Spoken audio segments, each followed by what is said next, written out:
Asante kwa kila mtu ambaye anaendelea kushirikiana na sisi ili tumwokoe ndugu yangu Joe. Joe ana tatizo la sickle cell anemia. Cha ajabu na cha kushangaza zaidi ni kwamba mwili wake umekataa kupokea dawa ambayo imechangiwa na mishipa ya kupitisha dawa mwilini kufa kabisa. Kabla ya timu ya Double Updates kumtembelea Joe, aliambia madaktari wafanye kitu ambacho kinaitwa euthanasia. Kwa wale ambao hawafahamu, euthanasia ni process ambayo inawaruhusu au inawapa nafasi madaktari kukuua au kukumaliza kutokana na maumivu makali ambayo unaweza ukawa unapitia ya kupitiliza. Lakini kwa bahati nzuri Joe amepata daktari ambaye anaweza kumfanyia upasuaji maalum ambayo mwisho wa siku itamsaidia na itasaidia mwili wake kupokea dawa bila tatizo. Lakini kutokana na uwezo mdogo, Joe ametuomba msaada ili tumwokoe. Sasa hivi tunaendelea kufanya challenge ya shilingi 100, na yeyote ambaye anaweza kupata zaidi ya 100 anakaribishwa. Yeyote ambaye atapata chini ya 100 bado anakaribishwa. Naamini kwenye kidogo chetu tukikiweka pamoja kitamsaidia sana ndugu yangu Joe. Nashukuru kila mtu ambaye ameguswa na kila mtu ambaye tayari ameshachangia. Details ni hizi hapa kwenye screen yako, na naamini mwisho siku tutafanikiwa kwa hili hapa. Tumefanya mengi na naamini sana kwenye hili hapa pia tunaweza tukalifanikisha. Asanteni. Karibu tena Double Updates popote pale ulipo mtazamaji wangu. Mimi natumai unaendelea vizuri kabisa. Niite Mr. Double J, na kama kawaida hii hapa ni ulimwengu wa siasa. Nimekuletea vichwa viwili ambavyo kwa sasa hivi Ruto anaweza akawakataa kwa sababu ya siasa ya biashara ambayo inaendelea sasa hivi, kwa sababu mnafahamu anachosukuma William Samoei Ruto ni vitu ambavyo kidogo haviendani na namna wanavyotaka wananchi. Kwa hiyo mwisho siku hata hivi vitu ambavyo navizungumzia ni vitu ambavyo mwisho siku vinatetea wananchi sana. Kwa hiyo tungekuwa tunazungumzia kazi, kwamba sasa serikali inataka kufanya kazi, miongoni mwa watu ambao Ruto anaweza katamani wakijiunga na timu yake ni pamoja na Sifuna na Ledama. And by the way niseme Nairobi wamebarikiwa sana na senator mzuri, and I think Narok pia miongoni mwa sehemu ambazo walipata masenators wazuri sana. In fact hapa Nairobi Sakaja, do you know Sakaja ni miongoni mwa magavana ambao ni wajanja sana, lakini sasa ujanja wake ameu-neutralize Sifuna. Kwa hiyo mwisho siku kazi sio rahisi kama anavyofikiria, kwa sababu hapa Nairobi unajua ndo capital, ndo central, ndo kila kitu. But unaweza tu kaiba kama utakuwa na mlinzi ambaye hataki kufuatilia unachofanya. Lakini hapa kutoboa kwake Sakaja ni vigumu sana. Anaweza akapenya kidogo akapata za kukula kidogo kidogo, lakini kwa ukubwa inakuwa vigumu sana, kwa sababu there is someone ambaye anaitwa Sifuna ambaye amemweka bumper to bumper. I think kuna sehemu alikuwa anaelezea jinsi ambavyo aliingia Mama Lucy akaingia si wapi, and ana details. Yani sio seneta tu seneta anakaa, lakini ni seneta ambaye anafuatilia gavana anafanya nini, na ndo kazi ambayo anatakiwa kufanya. Same na Narok. Nataka umsikilize vizuri mtu ambaye anaitwa Ledama Wekina. And by the way ukitaka kuangalia hizi counties ambazo zina utofauti kati ya au counties ambazo kuna utofauti kati ya gavana na senator, I think hizo ndo counties ambazo zinafanya vizuri sana, kwa sababu ukishakuta county senator na gavana kitu kimoja, ndugu yangu, hapo jua mnapitia muda mgumu sana. So kama bado huamini hivi ni vitu ambavyo William Samoei Ruto anavihitaji kwenye serikali yake, yani kama ingekuwa ni kazi tunazungumzia, basi I think unatakiwa kusikiliza namna ambavyo walikuwa wanazungumzia baadhi ya vitu ambavyo tu sasa hivi vinatusumbua kwa nchi, lakini pia vile vile vitu ambavyo William Samoei Ruto anatakiwa kuzingatia ili mambo yaende vizuri. Lakini kibiashara zaidi itakuwa vigumu sana hawa kufanya nao kazi au ideas za hawa watu kufanya kazi huko, but hebu wasikilize mwanzo mwisho. Lakini ukimaliza hakikisha kwamba una subscribe kwa ajili ya kuendelea kupata taarifa nyingi na mpya kila wakati. Bye bye. Half an hour for these interventions, starting with Senator Sifuna. Thank you for that indulgence, Mr. Speaker. I wanted to make brief comments on the request for statement by Senator Gloria Orwoba on the bed capacity at Mama Lucy Hospital.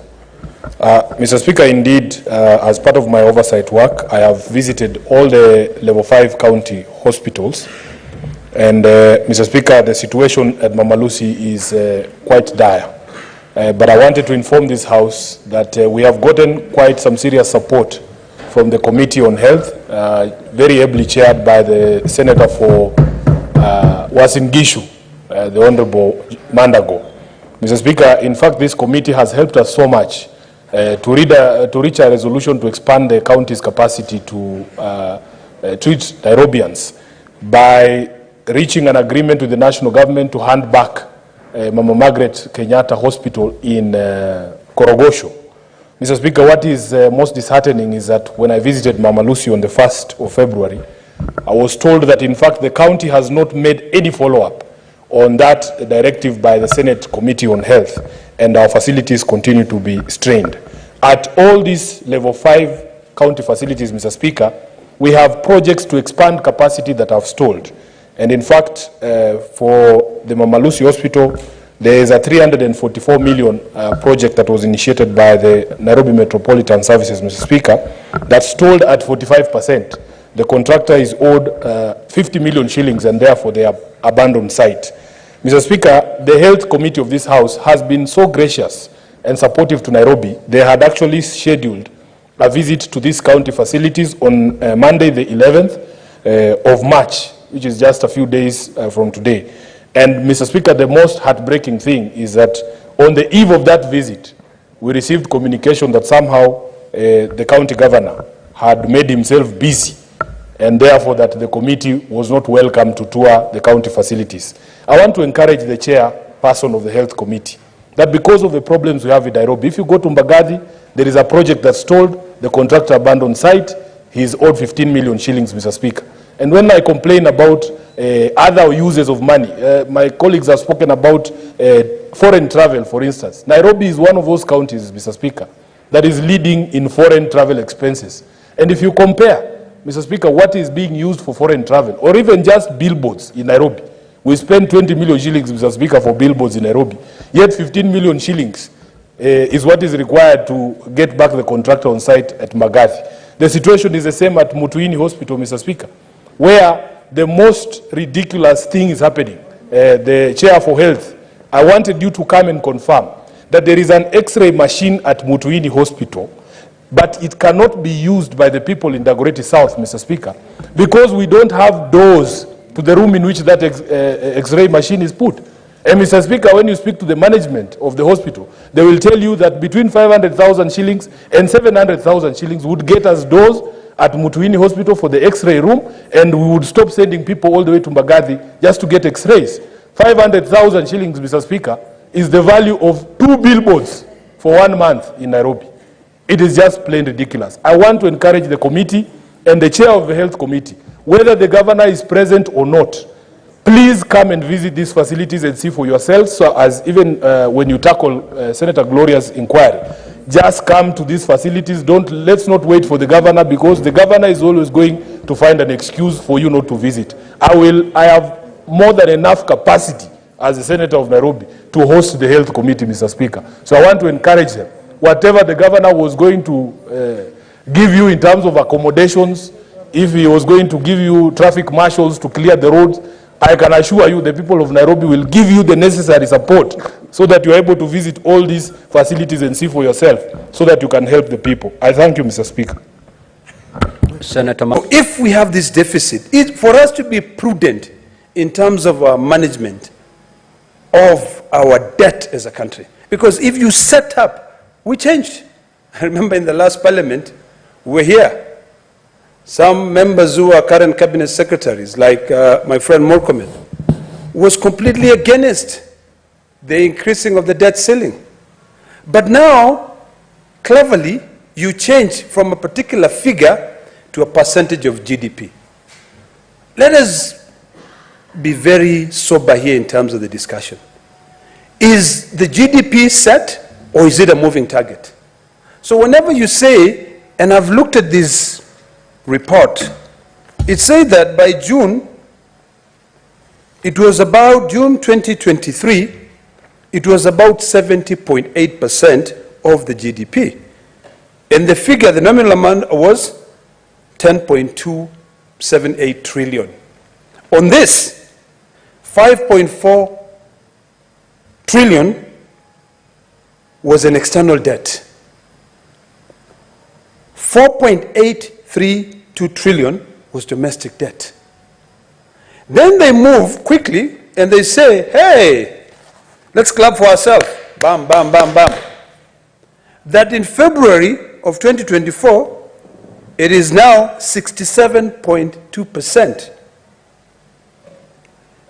Arguing that we have reduced from 70 to 67.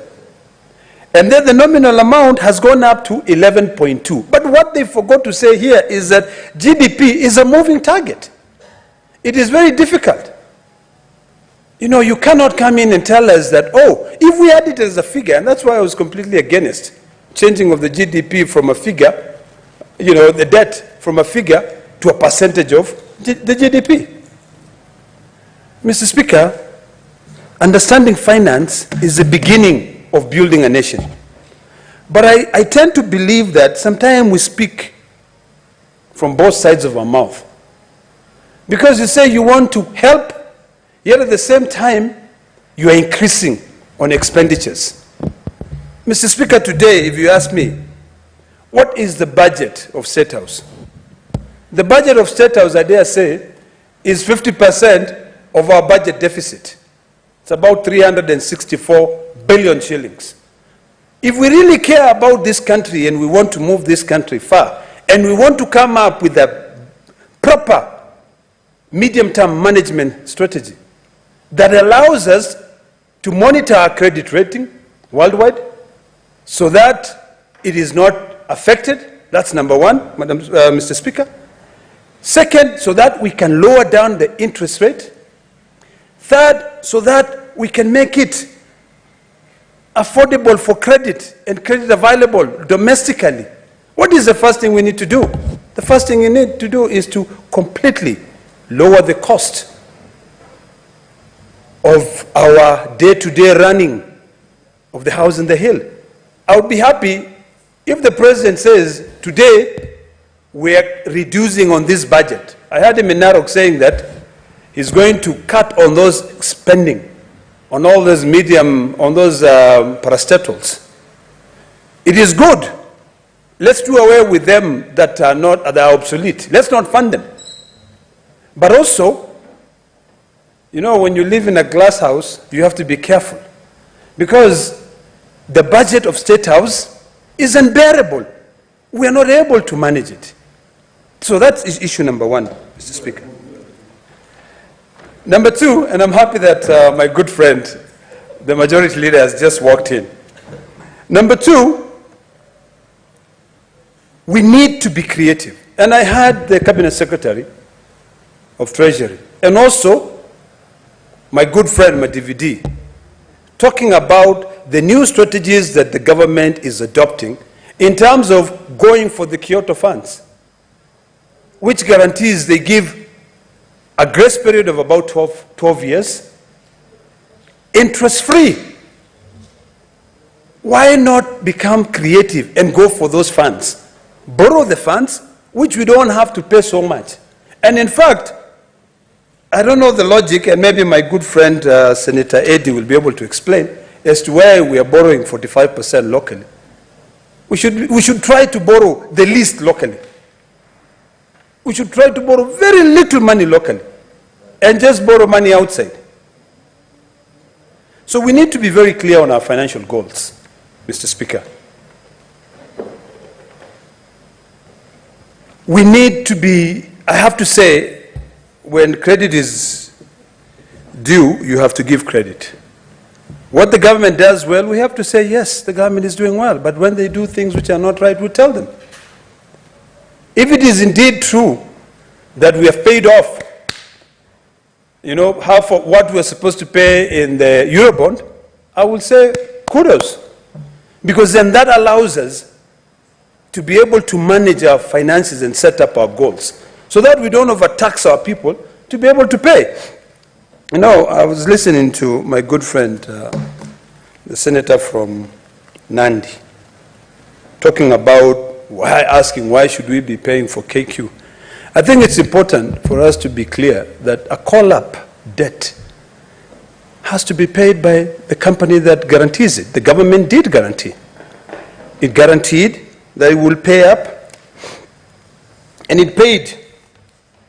Call-up guaranteed loan of 88.2 billion, which relates to KQ. The government has got an obligation to pay for it.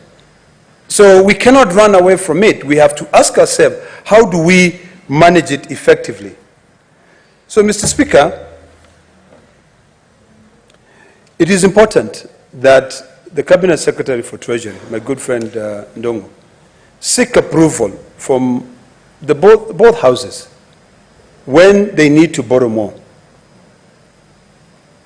This issue of exceptional circumstances that we allowed in the amendment of the PFM Act, I think it's about time that we come back and really define what are these exceptional circumstances. What could they be? So that we clearly understand. I think we might have rushed the amendment that we're not so clear in terms of the leeway that we give to the Cabinet Secretary.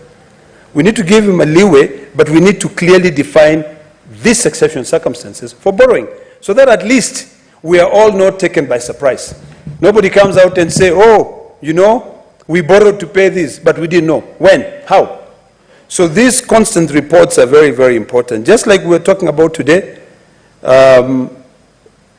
in terms of what we require from the controller budget, I think Treasury should also be submitting, quarterly reports on the debt, giving us analysis of the debt.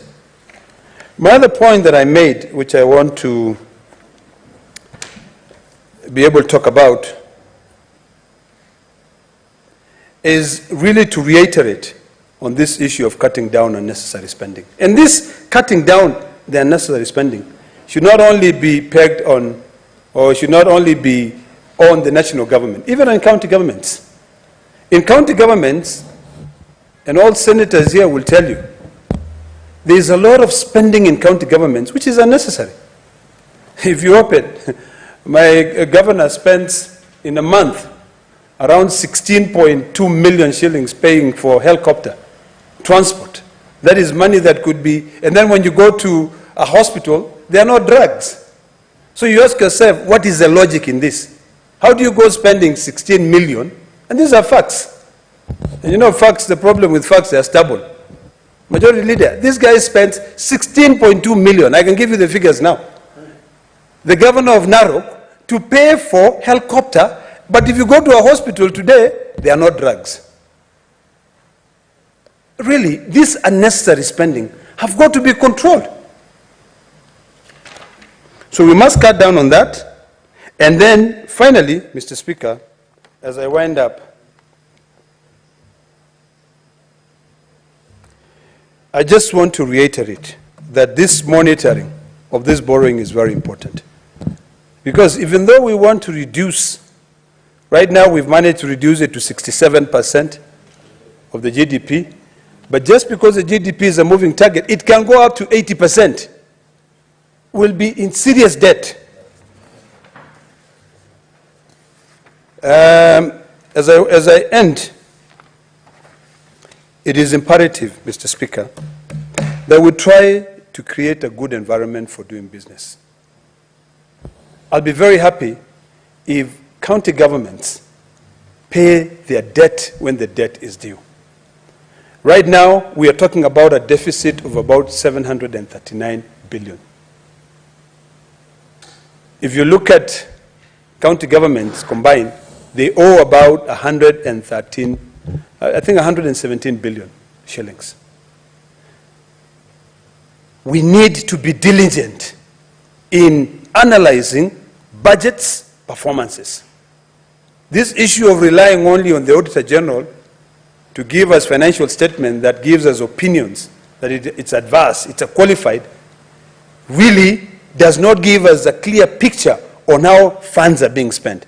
How do you explain, Mr. Speaker, how a county like Nairobi can have pending bills amounting to 103 billion shillings in 10 years of devolution?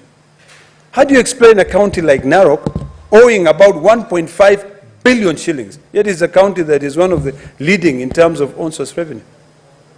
So we really need to change, and as we are bringing amendments to the PFM Act, the majority leader through the chair, we now need to look at how we can be able to put punitive measures to ensure that we control this issue of pending bills in the county governments. Otherwise, with all those few remarks, I support and I hope that we can really monitor effectively our immediate-term management of the debt of this country. Senator Ruto Gloria.